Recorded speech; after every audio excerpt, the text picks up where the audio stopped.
अस्सलाम वालेकुम। मेरा नाम नोमान फ़ारूक है from the platform of future empowered academy. आज की जो अकाउंटिंग का टॉपिक है वो इंस्टॉलमेंट सेल है। इसकी अकाउंटिंग, इसकी रिकॉर्डिंग, इसकी क्लोजिंग, इसकी एडजस्टिंग एंट्रीज किस तरह बनती हैं, बच्चे को बहुत कंफ्यूज करता है। बहुत बेसिक कॉन्सेप्ट और बहुत बेसिक वे में समझाएंगे इंशाल्लाह, जिससे आपसे बहुत सारे सवाल आराम से सॉल्व हो जाएंगे।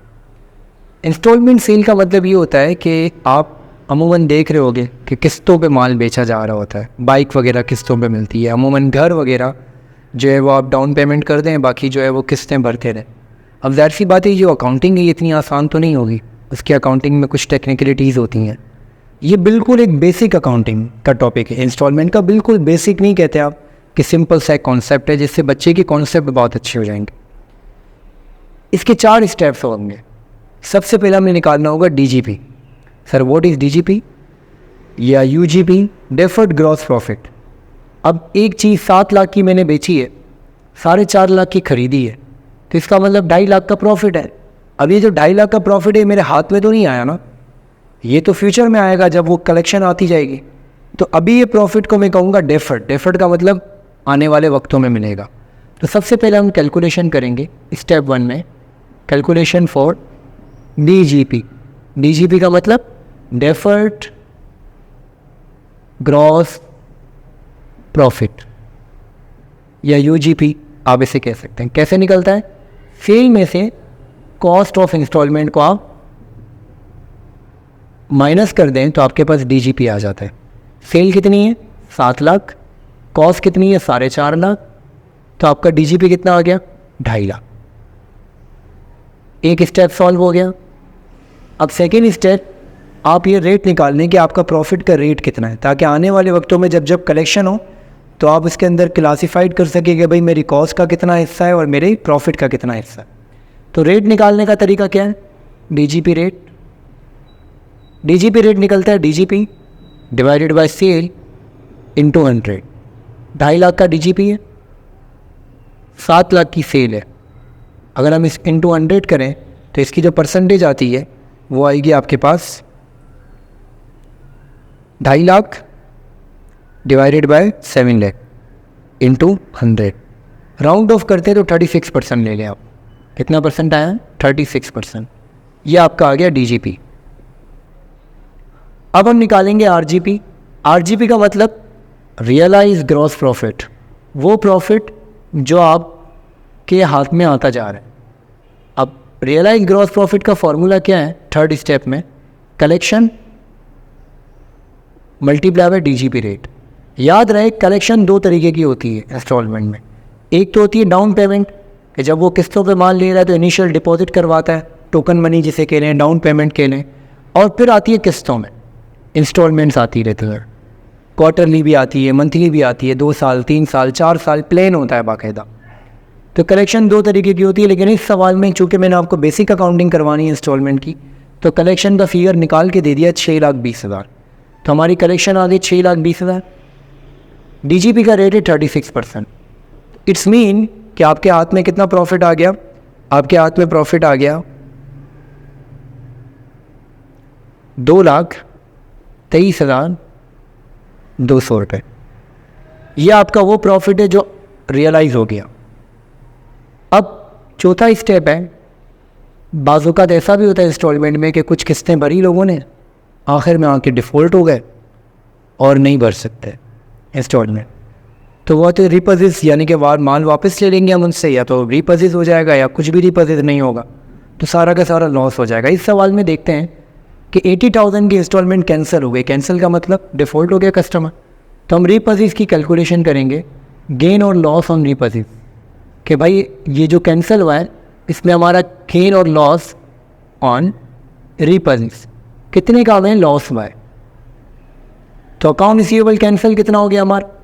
अकाउंट रिसीवेबल कैंसल्ड हुआ हमारा 80,000। इस 80,000 में हमारा प्रॉफिट भी शामिल है।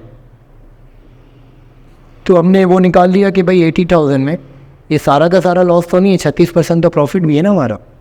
तो अगर हम वो प्रॉफिट हटाएं तो हमारे बुक वैल्यू कितनी आती है फिर?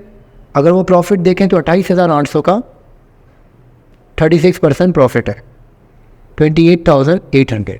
अगर ये प्रॉफिट हटा देंगे तो हमारे पास बुक वैल्यू आ जाएगी। बुक वैल्यू कितनी आ गई?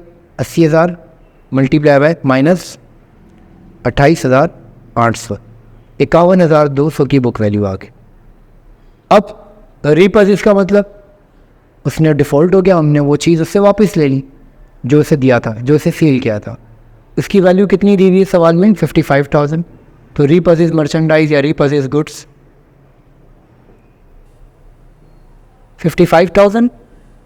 अब आपकी चीज़ की वैल्यू कम थी आपकी बुक में, लेकिन जो वैल्यू उसकी रियल वैल्यू वो ज़्यादा है, तो इस मीन आपको प्रॉफिट हुआ है। रीपर्चेज की वैल्यू ज़्यादा है, आपकी बुक वैल्यू कम थी, यानी कि 3,800 का गेन हो गया आपको। ये तो हो गई कैलकुलेशन। अब हम इसकी रिकॉर्डिंग करते हैं। रिकॉर्डिंग किस तरह करेंगे? Adjusting entry, closing entry. अगर हम रिकॉर्डिंग की बात करें तो सेल की एंट्री इसी तरह से बनती है, account receivable debit, sale credit, instalment account receivable लिखेंगे हम। अगर हम कॉस्ट की बात करें तो कॉस्ट की एंट्री जो है ना, वो यहाँ पे मैं एडजस्टिंग और क्लोजिंग बना रहा हूँ, एडजस्टिंग और क्लोजिंग। रिकॉर्डिंग तो आप डायरेक्ट एंट्रियों से देख के भी समझ जाएंगे। कॉस्ट की एंट्री एडजस्टिंग में आती है, कॉस्ट ऑफ इंस्टॉलमेंट डेबिट और मर्चेंडाइज क्रेडिट। ये कब होगा? जब परपेचुअल सिस्टम होता है और हम अपने पास मर्चेंडाइज को एसेट रिकॉर्ड करते हैं, तो जब वो कॉस्ट में जाएगी तो मर्चेंडाइज क्रेडिट और कॉस्ट डेबिट। याद रहे ये एडजस्टिंग में आएगी। कलेक्शन की एंट्री नॉर्मल है, cash debit, account receivable credit, instalment account receivable लिखेंगे। एक्सपेंस की भी एंट्री नॉर्मल है, एक्सपेंस डेबिट, पे कर दिया तो cash credit. Account receivable cancel, इसकी एंट्री यहाँ से देखें, कैंसिल हुआ तो मेरा मांगने का ख़त्म हो गया तो क्रेडिट हो जाएगा। प्रॉफिट को हम रिकॉर्ड करते हैं तो क्रेडिट करते हैं, क्लोज करेंगे तो debit. Book value plus minus करके आई तो इसको एंट्री में रिकॉर्ड नहीं करेंगे। रीपर्चेज का मतलब मर्चेंडाइज आ रही है तो डेबिट, और गेन होगा तो क्रेडिट, लॉस होगा तो डेबिट। तो अगर हम इसकी रिकॉर्डिंग करें तो 2 डेबिट, एक मर्चेंडाइज को हम डेबिट कर देंगे, मर्चेंडाइज डेबिट होगी 55,000, लॉस डेबिट होगा, डीजीपी डेबिट होगा 28,800, अकाउंट रिसीवेबल क्रेडिट हो जाएगा 80,000 और आपका गेन क्रेडिट हो जाएगा, gain on repurchase 3,800।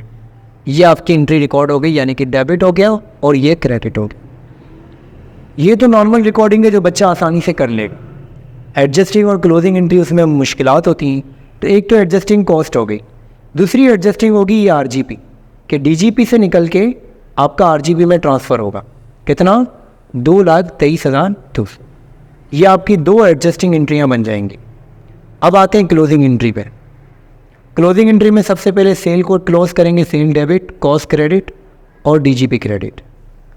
Cell 7 lakh, cost जो है वो 4.5 और डीजीपी जो है वो आपका 2,50,000।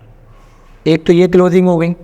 अब दूसरी क्लोज होगी, ये आरजीपी को क्लोज कर देंगे, आरजीपी डेबिट, इनकम समरी यानी कि प्रॉफिट एंड लॉस अकाउंट में चार्ज कर दिया, क्लोज करके ये आरजीपी क्लोज हो गया। तीसरी क्लोजिंग होगी अगर सवाल में कोई एक्सपेंस हो, तो एक्सपेंस को क्लोज करेंगे, इनकम समरी डेबिट और एक्सपेंस क्रेडिट। यहाँ पे एक्सपेंस को रिकॉर्ड किया था और क्लोजिंग में से क्लोज कर देंगे 40,000 से। और लास्ट, अगर सवाल में ये गेन है या लॉस है तो ये भी क्लोज होगा। अब गेन क्रेडिट होता है जिसे हमने रिकॉर्डिंग में किया, तो क्लोज करेंगे तो गेन को डेबिट और इनकम समरी क्रेडिट। और अगर लॉस होगा तो ये एंट्री रिवर्स हो जाएगी, यानी कि इनकम समरी डेबिट और लॉस क्रेडिट। ये 3,800 से बन जाएगी। ये थी इंस्टॉलमेंट की अकाउंटिंग। उम्मीद है आपको बहुत अच्छे से समझ आई होगी।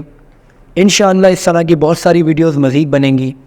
उम्मीद करते हैं कि आप हमारे चैनल को लाइक और शेयर ज़रूर करेंगे और इंशाअल्लाह हम कोशिश करेंगे कि आने वाले वक्तों में बहुत अच्छी कॉन्सेप्चुअल वीडियोस बनाएं। जज़ाकल्लाह खैर।